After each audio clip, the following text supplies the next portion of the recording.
Eu estou feliz de estar aqui. Eu tô quase um paranaense, né? Lá em Londrina, eu estou aqui em Curitiba. Estou feliz de estar aqui com vocês, rever muitos amigos queridos, mas também estou com saudade de casa. E o que a irmã Lídia falou é sobre a igreja. Eu estava ali pensando, mas Senhor, a irmã Lídia falou sobre a igreja, e Arthur falou comigo, fala sobre a igreja, a catolicidade da igreja. E quando a gente escuta assim esse assunto de eclesiologia e a gente escuta uma mulher espiritual, né, como a irmã Lídia, aquilo que Paulo vai descrever, o homem espiritual, que fala das coisas profundas do espírito. E aí a gente vai, uma pessoa que tem um dom profético, e ela é colocada assim, lado a lado, em seguida, com alguém que tem o dom de mestre, vai dar meio que um bug aí na cabeça, né? Porque as realidades que elas destacam, para quem tem mente binária, isso é meio confuso, né? Ou é ou não é, ou é preto no branco, é isso e aquilo, fica meio confuso. Mas o que ela descreve é o corpo místico de Cristo. A igreja como o Senhor vê ela, a igreja como o Senhor planejou com tudo que ela fosse. E o professor, ou o teólogo, ele lida mais com a igreja como ela é, como ela acontece na história. E a igreja, e essa tensão na teologia chamam assim de já, ainda não, né? O George Led elaborou isso para a gente, evangélico, um teólogo americano do Fuller, mas isso é anterior a ele, né? A gente tem na Bíblia verdades, não só sobre a igreja, mas outras verdades de tudo que Cristo comprou para a gente sobre o reino e outras questões, que, do ponto de vista de Deus, já são, já, e a gente deve agir como se já fosse realidade. Mas ainda não. Por exemplo, o reino de Deus chegou, o reino de Deus já veio, já foi inaugurado com a morte de Cristo na cruz, mas o reino de Deus ainda não chegou em plenitude. A gente tem versículos na Bíblia que vai dizer assim, Efésios capítulo 1, vocês já estão assentados com Cristo nas regiões celestiais. E o apóstolo Paulo não diz isso de maneira simbólica, isso é uma realidade espiritual. Nós já estamos assentados com Cristo nas regiões celestiais. A irmã Lídia destacou isso. Mas só que tem uma outra afirmação também, igualmente das Escrituras, e quando a gente discute essas coisas das Escrituras, não ganha quem tem mais versículo. Tipo assim, quem citar mais versículo ganha. A gente tem que harmonizar os versículos aparentemente contraditórios. Aí, quando a gente vai lá para Apocalipse, no capítulo 3, aí o Senhor diz assim, ao que vencer, dar-lhe-ei que se assente comigo, como eu venci e me assentei com meu Pai. Ora, eu não já venci em Cristo, já estou assentado, como é que há o que vencer? Eu ainda tenho que vencer para me assentar com Cristo, como Ele venceu, entende? A Bíblia diz em Hebreus que Jesus destruiu o diabo na cruz. Quer dizer, o diabo já foi destruído. Ele já foi esmagado. Os principados e potestades já foram despojados na cruz. O reino já foi inaugurado. Nós já estamos assentados. Mas, ao mesmo tempo, a Bíblia vai dizer em Romanos 16, e o mesmo Deus de paz, em breve, esmagará Satanás debaixo dos vossos pés, ou seja, debaixo dos pés da igreja. Ele já foi esmagado, é uma realidade mística, mas ele ainda não foi esmagado na história por meio da igreja, que é o corpo de Cristo. Então, se eu fosse pegar várias verdades na Bíblia, a gente vai apontando, vai vendo. E quem é assim, ou é ou não é, fica confuso, porque as Escrituras não se leem assim. É verdade, tudo que a irmã Lídia falou. A igreja é gloriosa, ela é pura, sem mácula, perfeita. Ela é a cidade edificada sobre o monte, ela é a luz do mundo, ela é a nova Jerusalém que desce do céu, ataviada. Mas ela, na história, ela ainda não é tudo que o Senhor planejou com que ela fosse. E o texto que ela leu, eu vou voltar nele mais lá na frente, mas eu queria ler um outro texto, em Efésios, capítulo 4, a partir do versículo 1, que vai ser o texto base dessa pregação. Tem um cronômetro de tempo? Tem não, né? Como é que eu sei que terminou? Porque a irmã Lídia sabe uma coisa certinha, né? Pelo Espírito. É 12h15. 12h40? 10:50. Então, diz assim a palavra de Deus, Efésios capítulo 4. Portanto, como prisioneiros do Senhor, rogo-vos que andeis como é digno da vocação que fosse chamado, com toda humildade e mansidão, com longanimidade, suportando-vos aos outros em amor, procurando guardar a unidade do Espírito no vínculo da paz. Há um só corpo, um só Espírito, como também fosse chamados em uma só esperança da vossa vocação. Um só Senhor, uma só fé, um só batismo. Um só Deus e Pai de todos, o qual é sobre todos, por todos e em todos. Mas a graça foi dada a cada um de nós segundo a medida do dom de Cristo. Unidade e diversidade. Nós já somos um. Nós já somos um.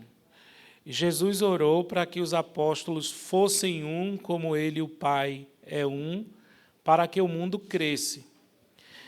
Mas o versículo 3 nos exorta a procurar guardar a unidade do Espírito. Nós já temos essa unidade no Espírito, todos quantos estão em Cristo são um.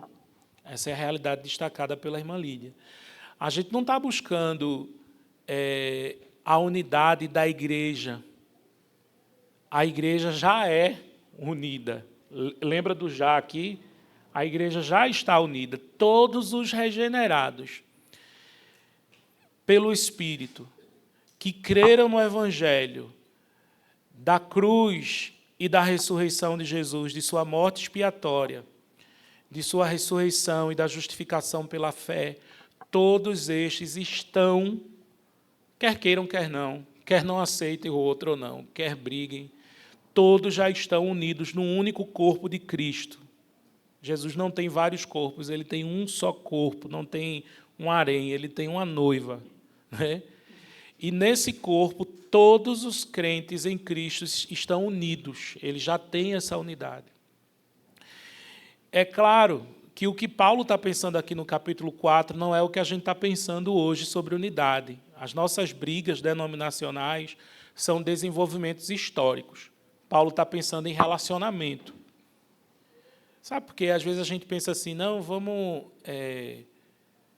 para o Descende, para a igreja ser unida, vamos para a Marcha para Jesus, ou vamos para a Lausanne, para a igreja ser unida, sei lá, de que vertente você for, sempre tem um movimento de unidade, todo mundo acha que está buscando a unidade, mas ainda é uma unidade muito entre iguais. É a unidade do pessoal da missão integral, é o pessoal profético, é o pessoal... Cada um tem os seus grupos de unidade e jura que está construindo a unidade do corpo, mas é a unidade do seu grupo.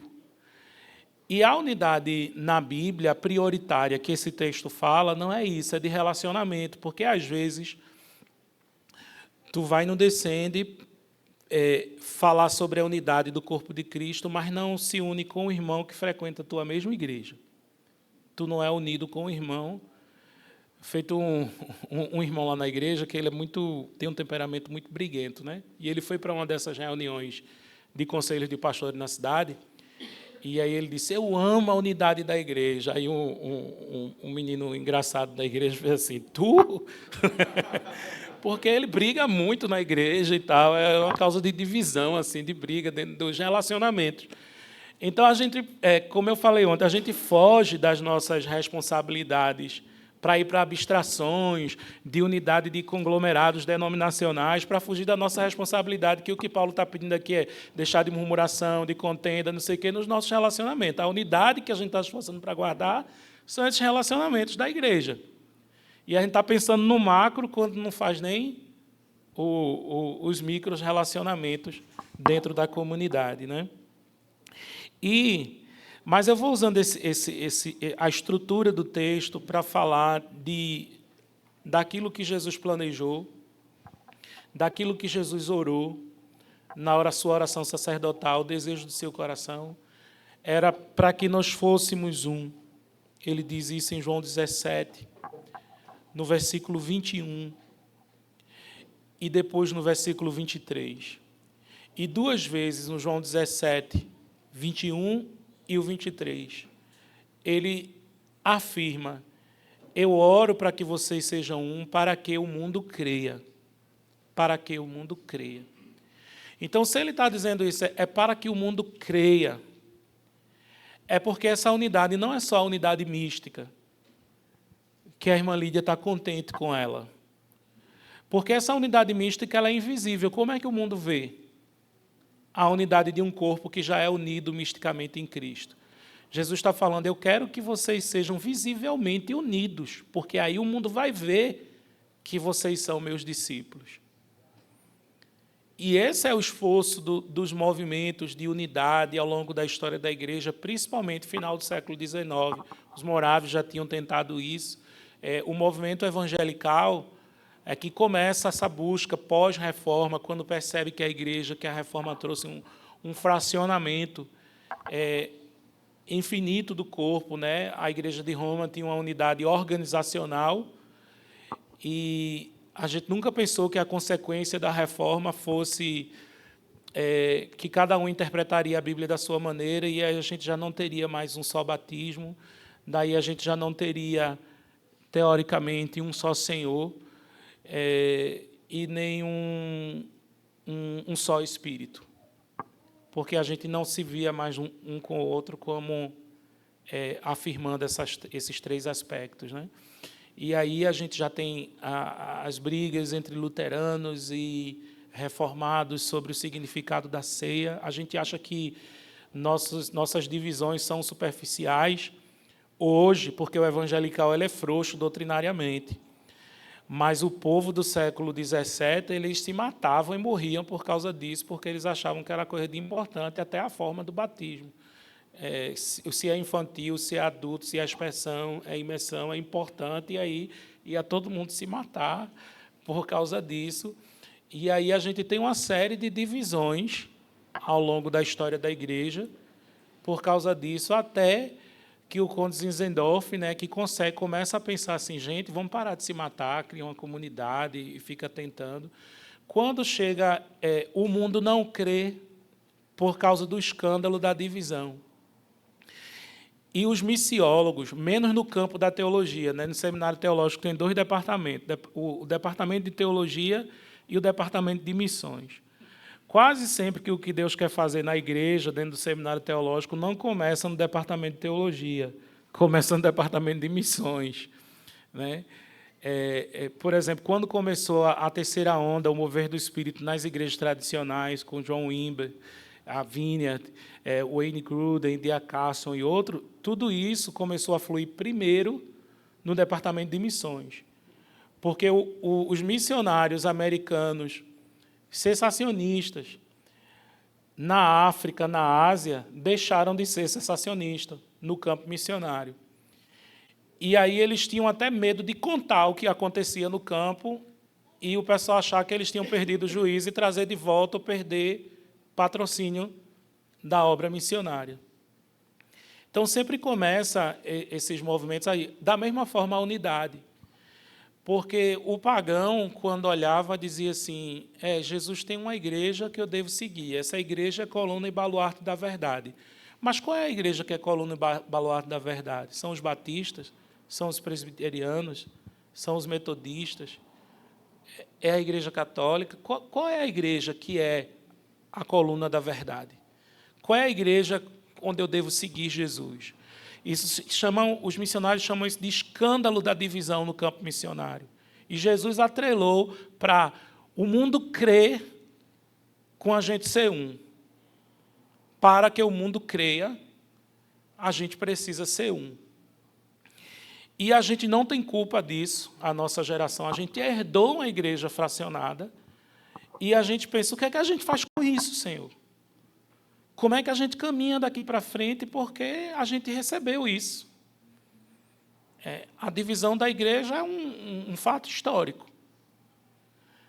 A gente continua mantendo essas divisões, a gente continua mantendo o espírito faccioso que é definido nos versículos primeiros, o orgulho, que é o contrário da humildade, né, e da mansidão, a impaciência, a intolerância com o outro, ou a gente vai se esforçar, apesar das cercas, para preservar essa unidade mística que já existe, mas manifestar ela na história visivelmente, caminhar na direção para que a oração do Senhor se concretize. De que maneira a gente pode fazer isso? Como é que a gente faz isso? Como é que a gente consegue fazer isso? As pessoas têm pensado várias frentes ou maneira de fazer isso. Os teólogos têm uma frente que eles dizem assim, a gente não pode construir a nossa unidade na relativização da doutrina. Temos um só Senhor. Que Senhor é esse? Esse Senhor precisa estar bem definido nos credos históricos. Então, quando a gente fala de um só Senhor, eu vou dividir o sermão em 3 partes. Um só Senhor, um só batismo, um só Espírito. Então, um só Senhor, que é uma só fé, normalmente os teólogos estão preocupados com a ortodoxia, com a doutrina correta. E como é impossível que a gente acredite que a gente pode estabelecer uma unidade hoje entre os seguidores de Jesus em todos os aspectos da doutrina, a gente precisou definir quais são essas doutrinas onde a gente pode ser um, onde a gente pode estabelecer, porque assim, unidade é incluir para algum lugar. Se não é relativismo doutrinário, alguém está errado. Não é todo mundo está certo. Sobre os dons espirituais, não é assim, todo mundo está certo. Sobre a forma do batismo, não é todo mundo está certo. Sobre escatologia, não é todo mundo está certo. Alguém está errado. Mas a gente precisa ter um núcleo onde a gente pode dizer assim, tu é meu irmão. A gente tem um só Senhor. A gente tem uma só fé. E aí os teólogos entenderam que os primeiros credos históricos sobre quem é Jesus, quem é o Senhor, a fé em Jesus, é o ponto de apoio, o lugar onde a gente pode conversar. Não podemos conversar sobre ser um com quem nega a divindade do Senhor Jesus. Jesus disse aos fariseus, se vocês não creem que eu sou, que é o nome divino dele, né? O nome que é perguntado a Moisés. Moisés pergunta a Deus, qual é o teu nome? Eu sou o que sou. Se vocês não crerem que eu sou, vocês morrerão nos seus pecados. A gente precisa de um Salvador divino. Quem não crê que Jesus é Deus, não é salvo. Então, não dá para ter unidade com um teólogo liberal que acha que Jesus é apenas um mestre. Ou é divino, mas não é ontologicamente divino. É divino como um bolo, é divino como... Né? Não. Ele é ontologicamente Deus. Não dá para ter unidade. Vamos fazer um culto ecumênico com os kardecistas. Não dá. Jesus não é só um mestre lindinho espiritual. Jesus não é só um filósofo, Jesus é Deus. No princípio era o Verbo, e o Verbo estava com Deus. E o Verbo se fez carne e habitou entre nós, e vimos a sua glória, a glória do unigênito do Pai. Ele é Deus, de Deus, incriado, luz de luz. E a gente pode afirmar essa fé comum nesse um só Senhor. Esse um só Senhor. Na metáfora do rio, né, que o Richard Foster vai usar, mas é anterior a ele, o Richard Lovelace, que é o cara que mais influenciou o Tim Keller no seu entendimento de igreja, na igreja centrada, não é isso? A igreja centrada. Ele escreveu um livro para uma revista de carismáticos pentecostais dos Estados Unidos, chamado Revista Carisma. E ele escreveu um livro chamado Um Rio, Três Correntes. E ele vai chamar essa corrente de corrente evangelical, ou corrente centrada nas Escrituras. A opinião correta sobre o que a Bíblia diz é importante para manter a unidade. E aí, de acordo, cada um tem o seu chamado, nem todo mundo aqui tem o mesmo chamado. Deus vai chamar alguns mestres para sentar e dialogar, brigar, até que se chegue em um acordo sobre a verdade da fé, né? E aí a gente não deve ter medo de briga, quem foi chamado para esse aspecto não deve ter medo de briga, porque a gente não vai buscar uma unidade à custa de relativizar a verdade, mas de sentar e discutir onde é que a gente pode chegar ao entendimento do que é que as Escrituras dizem aqui sobre os outros pontos que não são esses pontos centrais, né, que dificultam o nosso estar junto, o nosso caminhar junto. Depois a gente tem uma outra coisa aqui que o apóstolo fala, que é a unidade do Espírito, um só Espírito. E tem muito, o primeiro eu falei que é a ortodoxia, isso aqui tem relação com a ortopatia, o coração correto ou o sentimento correto, né?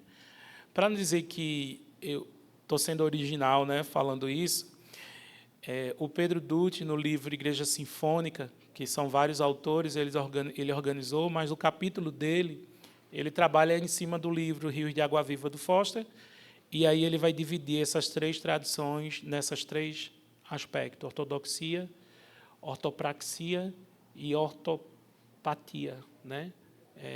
Sentimentos corretos, coração correto. Porque não basta ter só a doutrina correta.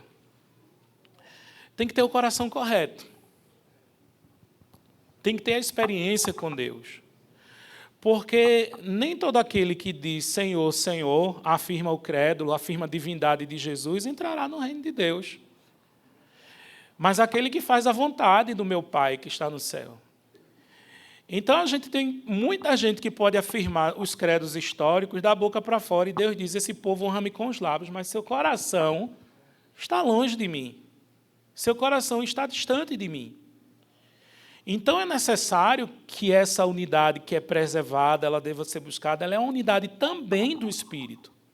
Também do Espírito. Também da experiência espiritual. Do coração devoto, da devoção, do coração correto. E eu tenho descoberto que os homens mais maduros de Deus e mais cheios do Espírito Santo, em todas as tradições e denominações, eles não são sectários. Porque o sectarismo não é uma coisa ensinada pelo Espírito.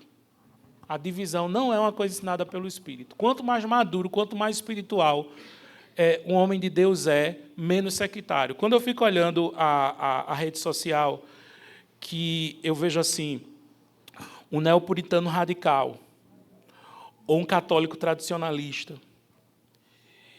e eu vejo a obsessão, você entra no perfil, você vê a pessoa ali agride, você entra no perfil e vai ver, há uma obsessão doutrinária e pouca expressão. É claro, a devoção nossa ela deve ser em oculto, para que o Pai veja, mas muito do que a gente escreve e fala é reflexo do nosso coração, dos nossos afetos. A boca fala do que o coração está cheio. Então, eu vejo pouco amor por Jesus e devoção a Jesus em muitas pessoas muito zelosas da doutrina correta e não tem amor e paixão por Jesus, consequentemente, não tem amor e compaixão pelas pessoas. Trata as pessoas como bicho, trata mal. E nem bicho deve ser tratado. Hoje, principalmente, ninguém trata nem bicho mais mal, né? Mas as pessoas tratam os outros seres humanos que pensam diferente delas de maneira muito agressiva, e isso manifesta para mim que há uma fúria, um zelo de um fundamentalismo seletivo. Porque se fossem fundamentalistas coerentes, como a Bíblia manda ser, seria aquele que anda a segunda milha, que dá a segunda face, que tem o fruto do Espírito, que tem as marcas de sabedoria de Tiago, que tem as marcas de caráter de Tito e lá em Timóteo, que tem as marcas do amor em Coríntios 13, que o amor é paciente, é bondoso, que ele não se exaspera, que ele não se vangloria. A gente é fundamentalista seletivo. Se mexeu nos 5 pontos, a gente endoida.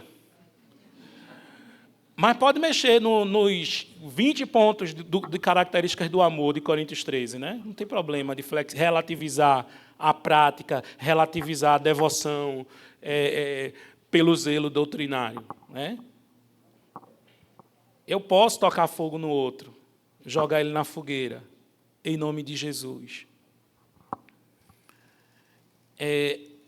O zelo pela doutrina correta me permite, me dá a carta branca para que eu não seja como Jesus, nos meus comportamentos, na minha maneira de ser, na minha maneira, na maneira santa de ser.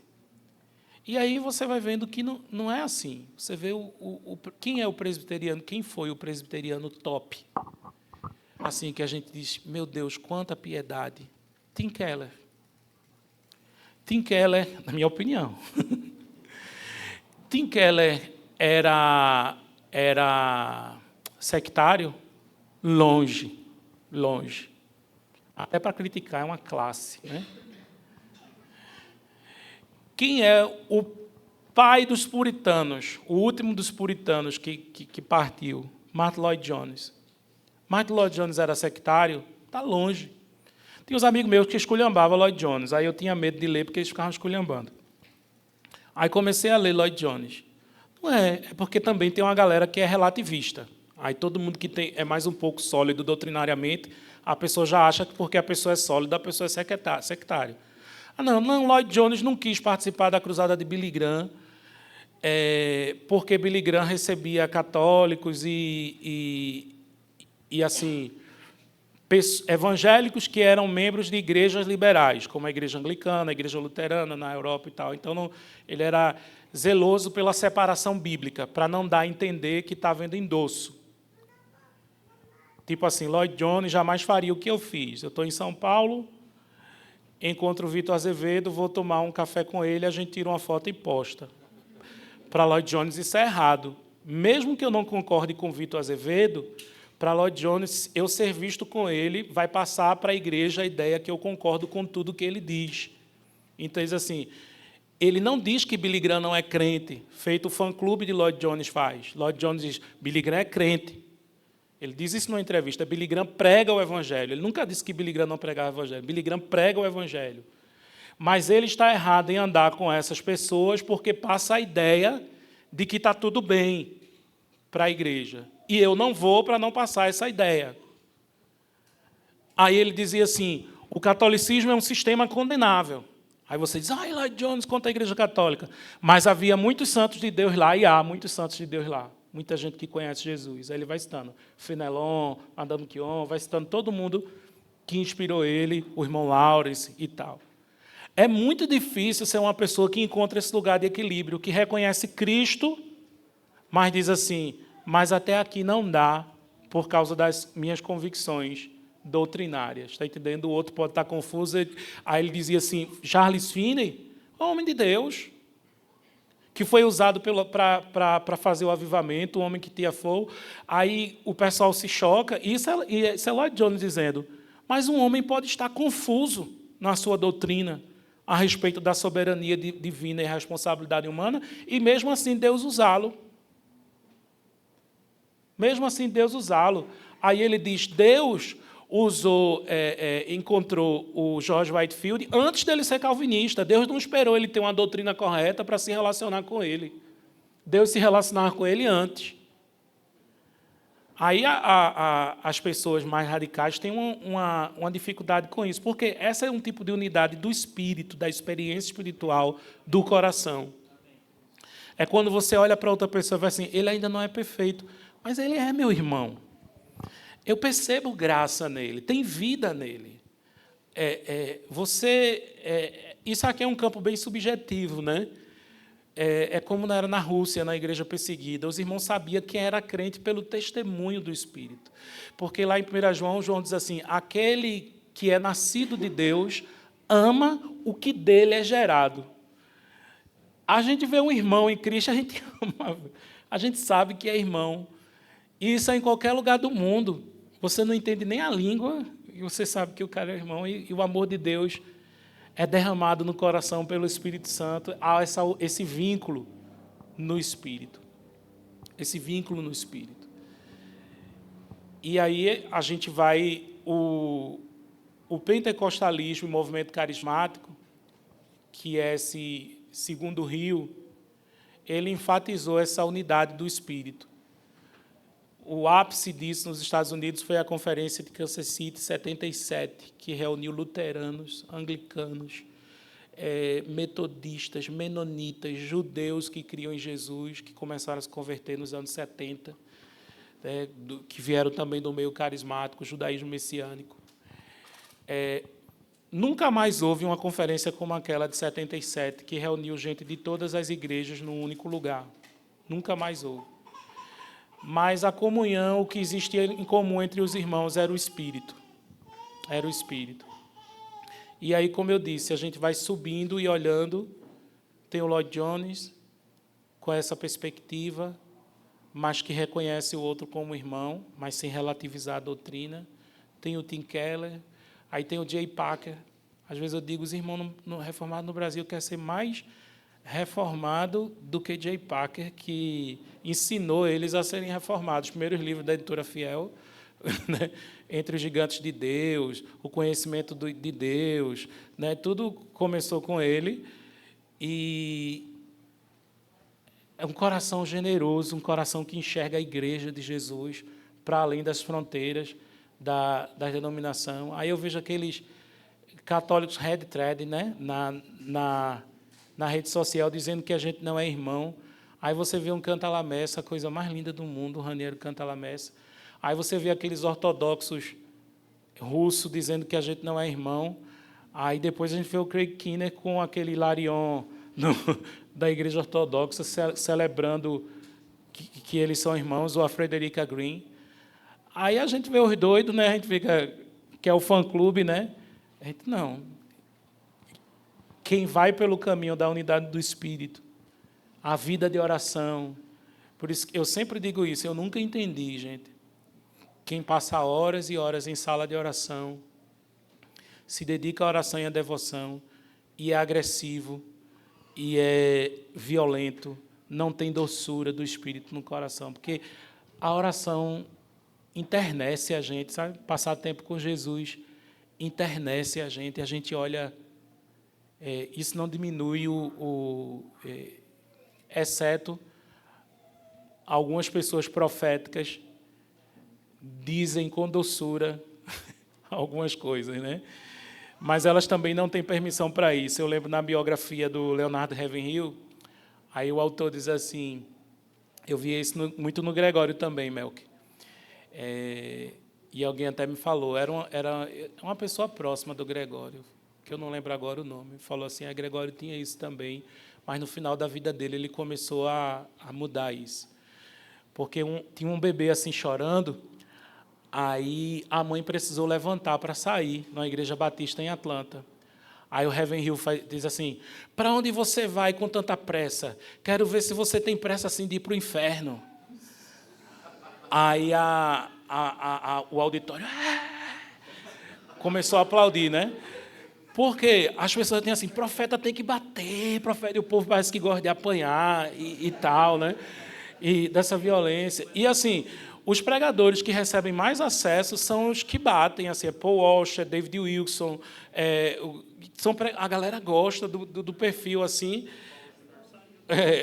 saía do ministério. Então, muita gente gosta desse estilo, e se pancada mudasse, a igreja brasileira era outra, né? Porque o acesso que o povo procura para ver essas pregações e ainda continua apanhando faz 20, 30 anos, então o caminho parece nem sempre a violência. Mas o problema é que ninguém acha que é para si, né? Vocês lembram do sermão clássico de Paul Washer, né? O pessoal aplaudindo porque os outros vão para o inferno, né? Aí, aplaudindo ele, por que vocês estão aplaudindo? Alguns de vocês aqui vão estar no inferno, né? Porque a gente sempre acha que essas pregações violentas é para o outro. Né? Mas aí o autor fala isso, né? De como, às vezes, o temperamento é santificado, como determinados comportamentos são considerados como comportamento do ministério profético, mas não é. A gente precisa se revestir, como diz o texto, com humildade, mansidão, longanimidade, suportando-vos aos outros, o versículo 2, senão a gente não guarda a unidade do Espírito. E Leonardo Ravenhill e Gregório não têm uma cláusula de exceção a Efésios capítulo 4 e 2. Né? Mas eles andavam na luz que eles tinham, eu digo isso com temor e tremor aos santos de Deus. E a gente absorve tudo que é bom e caminha para ir além e fazer na nossa geração de uma maneira diferente. Depois a gente tem, no texto aqui, o apóstolo fala que a gente tem essa unidade num só batismo, no versículo 5, um só batismo. Aí vem eu dou graças a Deus que a irmã Lídia não está aqui, minha gente, eu estava orando para ela não estar aqui. Porque, assim, as coisas que eu vou falar agora é muito diferente para a realidade dela. E misericórdia, se Arthur mandou o link, ela está vendo alguma coisa. Porque irmã Lídia, ela não vai enxergar as coisas assim. Ela veio da Assembleia de Deus. Ela é da Assembleia de Deus. Ela é uma pentecostal clássica. Então, algumas coisas que ela entende como sendo o que a Bíblia diz, e não como a interpretação da igreja dela. Então, assim, minha igreja batiza bebê, batiza criança. Acho que vocês, como origem presbiteriana, fazem isso também, né? A igreja ela só batiza adulto, por imersão. Ela é uma batista, nesse sentido, né? De que batiza adulto, convicta. E nem a aspersão, é a imersão. Então, quando eu comecei a levar ela lá na igreja e ela começou a fazer o trabalho que eu não faço, que é o trabalho pastoral, as pessoas vinham me pedir socorro, casamento em crise, tudinho, eu levava para ela, em pouco tempo, o casamento daquelas pessoas estava restaurado. Porque o ministério da irmã Lídia é como o Otmani fala, é um ministério no Espírito, ele é um ministério no Espírito. Então, ela ia desarmando essas bombas, gente que ia separar e tudo, e ela ia lá e resolvia e tal. Então, essas pessoas que foram tendo tempo com ela se tornaram muito gratas por todo o benefício espiritual que o acompanhamento dela trouxe. E ela foi trazendo algumas coisas que correto do ponto de vista da santificação, porque o pentecostal clássico ele é zeloso da santificação. E a igreja episcopal, no outro extremo, ela é bem frouxa. Ela é bem frouxa. Ela emerge muito na cultura. E aí tinha alguns casais que viviam juntos, mas não era casado no civil. Aí ela pegou tudinho. Quando eu vi, pegou tudinho. Eu falei assim, como assim vocês vivem juntos? Vocês estão em pecado. Vocês, não, mas já tem 20 anos. Vocês estão em fornicação faz 20 anos. E usando essa palavra, fornicação faz 20 anos, não sei o quê. Tem que casar. Aí botou todo mundo para casar no civil. E fez eu fazer um casamento coletivo de todo mundo.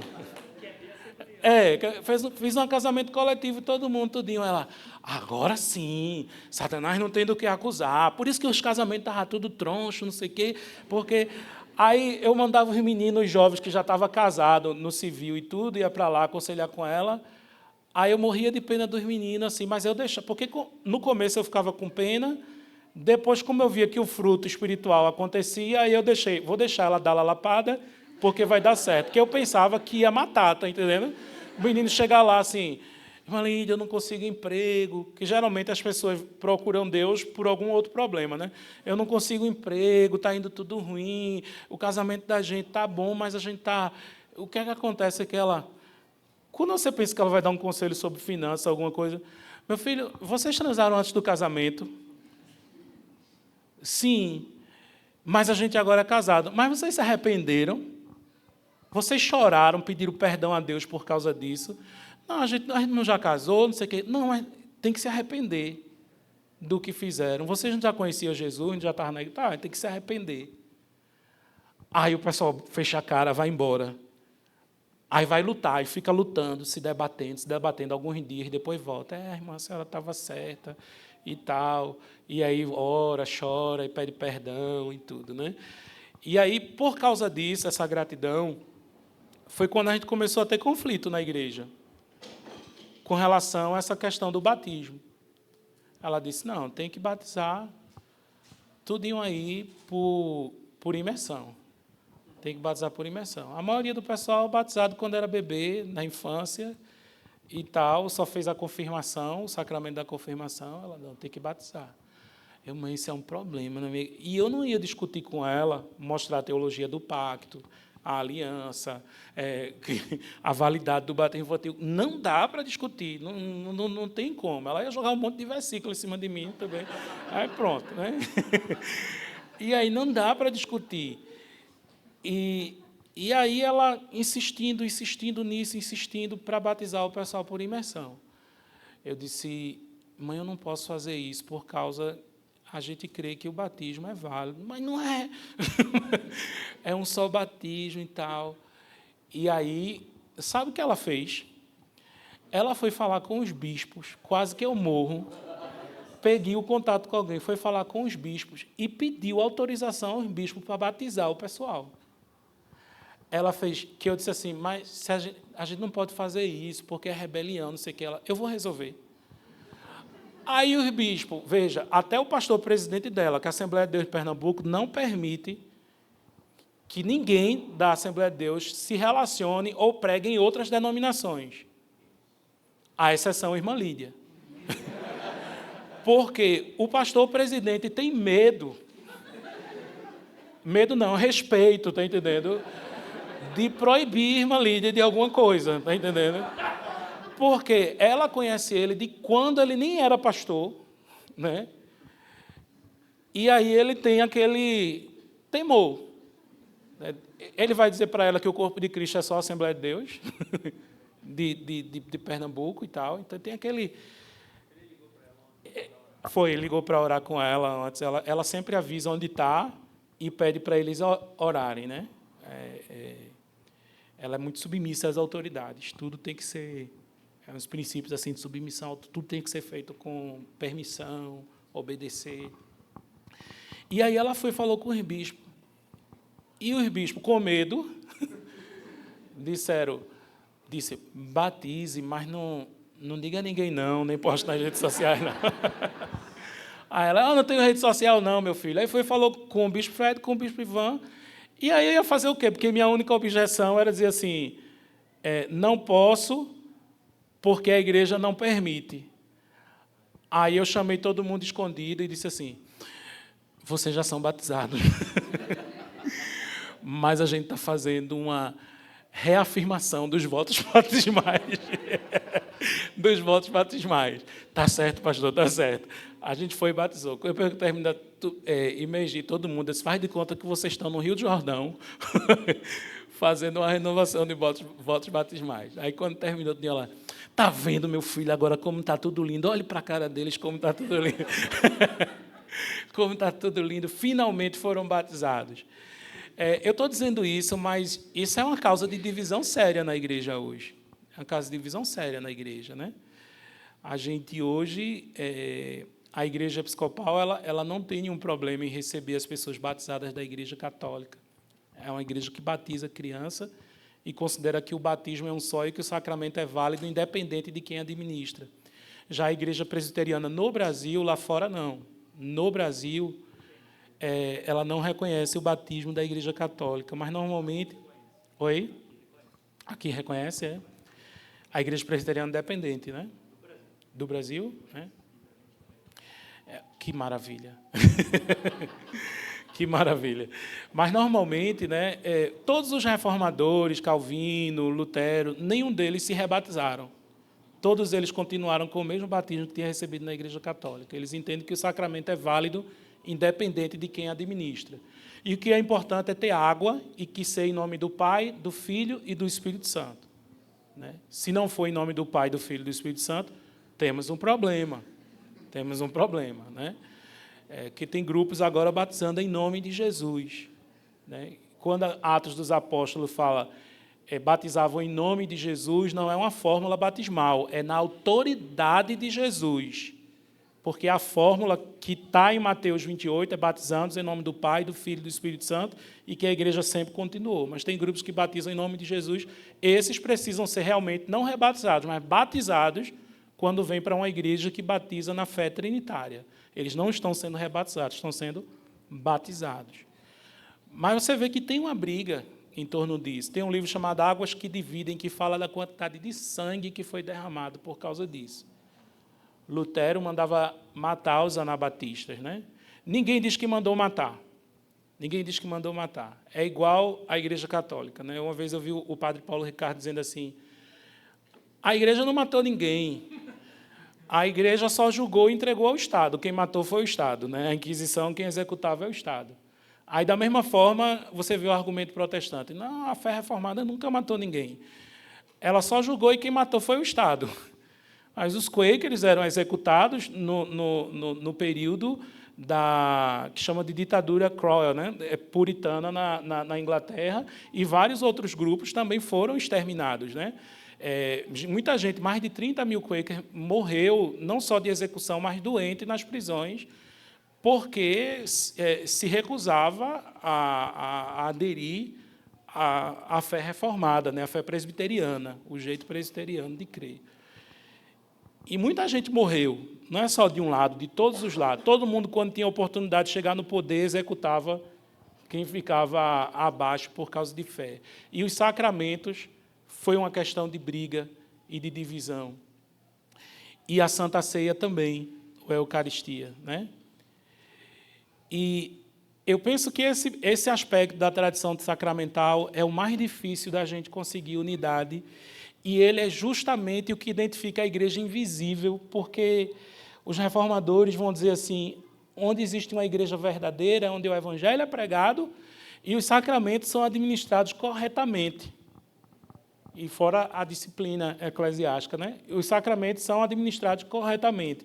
Mas definir esse corretamente é que começa a confusão. O que é o sacramento ser administrado corretamente? Aí lá vem eu com mais uma história de Irmã Lídia, só para a gente ir em direção. Irmã Lídia foi na minha igreja.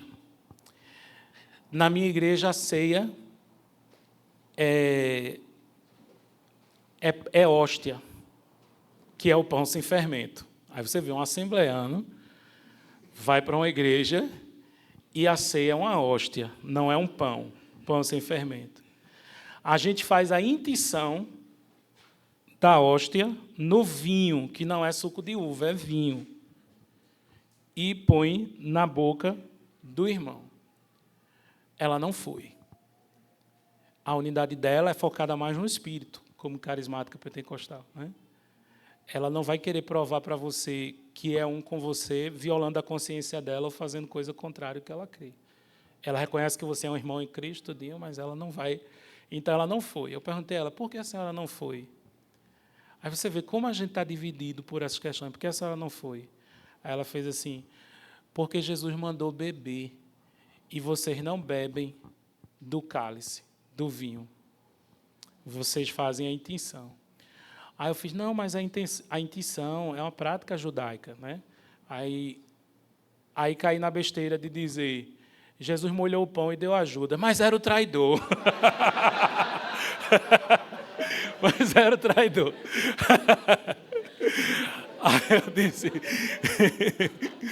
Aí eu disse, mas Boaz também fez isso, molhou o pão, um bocado de pão e tal. É um jeito de firmar aliança com alguém, né? de firmar compromisso com alguém. Aí eu disse, e o pão é pão sem fermento. Aí fui explicando a ela, e ela é irredutível, né? Não sei o quê. Aí eu conversando com ela, disse assim, mãe, que foi a única saída. Ela ficou pensativa, mas ela não mudou. Ela tem 80 anos. Gente. Eu disse assim, mãe, nenhuma igreja celebra hoje a ceia como Jesus celebrou no cenáculo. Eu disse, Jesus mandou fazer copinho, mãe. Na sua igreja é copinho. Quando eu vou, não tomo dos copinhos, porque Jesus pegou um cálice e disse, bebei dele todos. Aí eu disse, a senhora lembra que antigamente na Assembleia de Deus todo mundo bebia do mesmo cálice? Que o cálice ia passando de boca em boca, o diácono passava o lenço e ia para o próximo, passava o lenço e ia para o próximo. Por quê? Para ser literal, bebei dele todos. Todos participam do único cálice e todos comem do mesmo pão. E por causa do preciosismo de como é que a ceia deve ser feita, todo mundo bebia assim. Por que mudou? Porque a vigilância sanitária deu em cima, principalmente porque doença, né, gripe, se espalhava para todo mundo bebendo de um cálice só. Eu disse, a senhora não ceia? A senhora não toma ceia na sua igreja hoje com os copinhos, né? Hoje os copinhos são uma adaptação. Aí eu disse, mãe, a intenção é uma adaptação, porque é uma multidão muito grande, é uma forma de todo mundo. Meu bispo é advogado, conversando com ela, advogado é demais, né?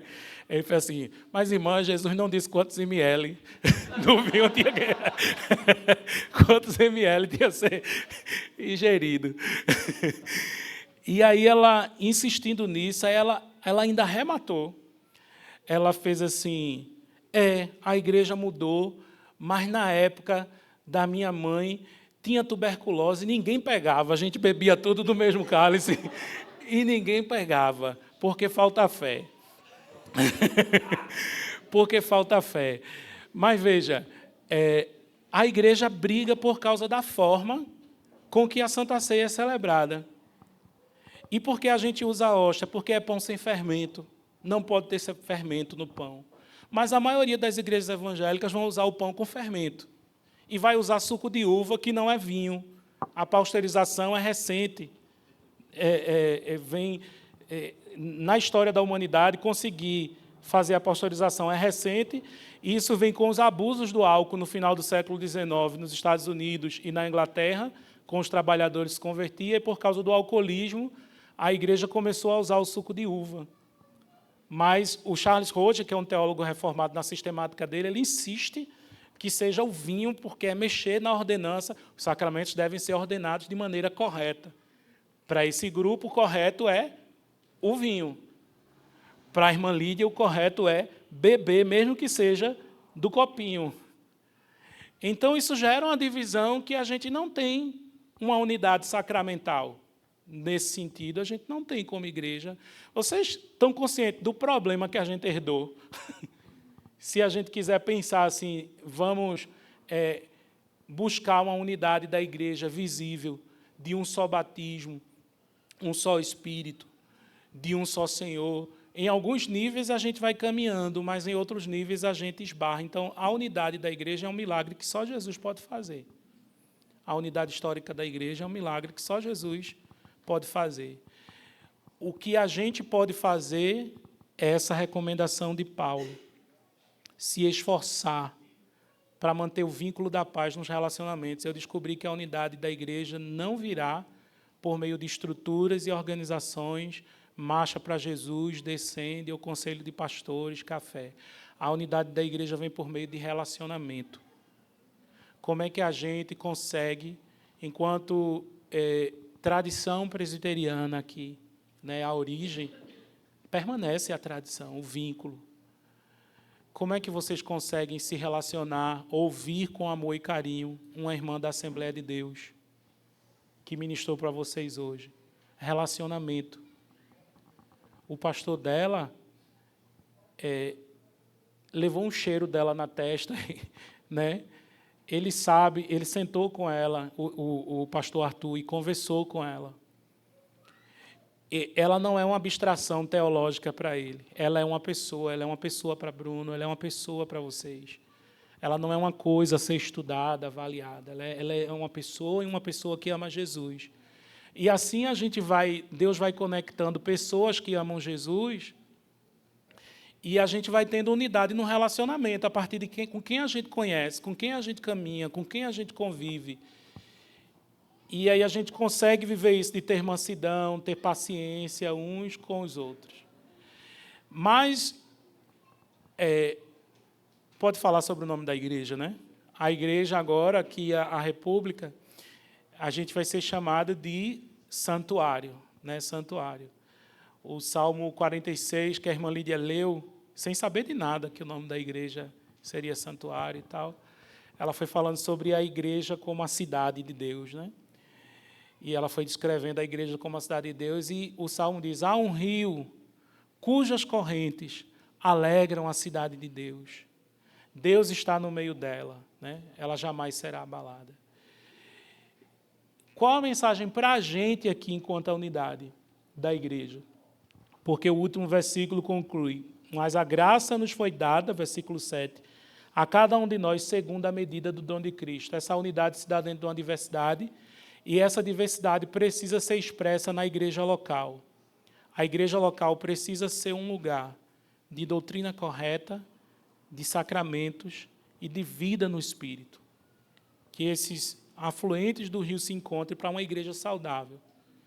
Uma igreja que não tem essa estrutura sacramental, e a estrutura sacramental não precisa ser a católica, a anglicana, a ortodoxa, existe uma maneira, entende, de que você pode celebrar essa ceia e esse batismo, e vocês têm o jeitinho de vocês, não precisa ser diferente, mas essa estrutura de culto, de calendário e tudo, dá estabilidade a vocês, na rotina, no tempo de Deus com vocês. E, ao mesmo tempo, tendo cuidado de descobrindo as coisas novas do Espírito, por onde vocês têm caminhado, por onde vocês têm entrado. Não deixarem o legado que vocês receberam do presbiterianismo, que é a solidez doutrinária, para que nenhum espírito de engano leve vocês para distante daquilo que Deus colocou vocês. Porque, às vezes, a gente começa bem e termina na carne, como os Gálatas. A gente começa no Espírito e termina na carne. Então, vocês precisam ser zelosos também no Espírito, de preservar, né, a doutrina sadia, porque esse é o ambiente para que os dons do Espírito fluam de maneira saudável, é esse contexto da doutrina saudável, né, do estudo bíblico, da palavra, que são esses parâmetros de segurança, né, e essa contínua abertura ao Espírito Santo. Se a igreja não tivesse falhado, né, nisso, se a gente tivesse seguido o que Jesus diz em Mateus 28, 19 e 20, fazei discípulos ensinando a guardar todas as coisas, e não somente algumas coisas. Ou o que Paulo disse em Atos 20 e 27, eu ensinei a vocês todo o conselho de Deus. Nós não teríamos uma igreja tão fracionada e aleijada. Por que aleijada? São distorções de um corpo, né? Uma igreja que só prega libertação, ela está troncha. Libertação é importante. Expulsar demônios é bíblico, precisa ser ensinado. O exorcismo é uma doutrina bíblica, os apóstolos praticavam, e a igreja primitiva praticava, ainda 4 séculos depois, era uma prática da igreja, e bem depois ainda continuou, claro que com muita coisa medieval em cima. Mas aí, quando alguém descobre uma verdade, agarra naquilo, aí vira uma igreja de libertação, sabe? E não estuda mais nada, nenhum outro assunto. Adoece, porque é uma igreja de uma ênfase só. Aí depois vem uma igreja que só se concentra em soteriologia. Aí tudo é soteriologia. Agora a gente está na onda agora de escatologia. Vira legião, tudo é escatologia. Tudo é escatologia, e escatologia pré-milenista. Se não for pré-milenista, virou o critério de ortodoxia. Se você não for pré-milenista, você nem é crente. Então, isso vai dividindo o corpo, se torna uma legião, a igreja de uma ênfase só. Tudo é visto por aquele prisma, tudo é visto. Aí, quando você vai ver, os relacionamentos, o pastoreio, casais na igreja, está um desastre. Porque eles não focam em outros assuntos, criação de filho, relacionamento, adoração. As letras da adoração não são mais letras de expressão de amor e devoção a Jesus, mas são letras apenas escatológicas, repetições de temas escatológicos e tal. Não tem essa diversidade, esse dom de Cristo diverso com que Deus planejou a igreja. Nesse sentido, as igrejas mais antigas, com seus inários, têm para a gente uma diversidade de temas. Você vê que eles não eram concentrados apenas num único tema. Eles cantavam as canções, que essas canções discipulavam a igreja, onde todo o conselho de Deus era ensinado, e era ensinado a guardar todas as coisas, e não só algumas coisas. E isso vai trazer saúde para a igreja. E os pastores é que vão ouvindo de Deus. Eu não gosto dessa expressão, a estação, né? Nessa estação. Mas é só de maneira instrumental. Mas é porque você percebe em que momento sua igreja está vivendo e o que é que ela está precisando agora? Porque, de repente, se vocês concentram apenas numa ênfase, Deus não quer que vocês sejam uma cópia da Bethel. Deus quer que vocês sejam vocês. Seria trágico se vocês fossem uma caricatura de qualquer outro movimento e não aquilo que Deus está fazendo no meio de vocês. Entende?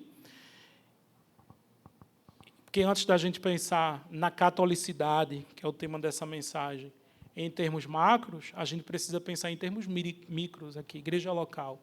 Como é que a gente vive isso, no respeito aos diferentes?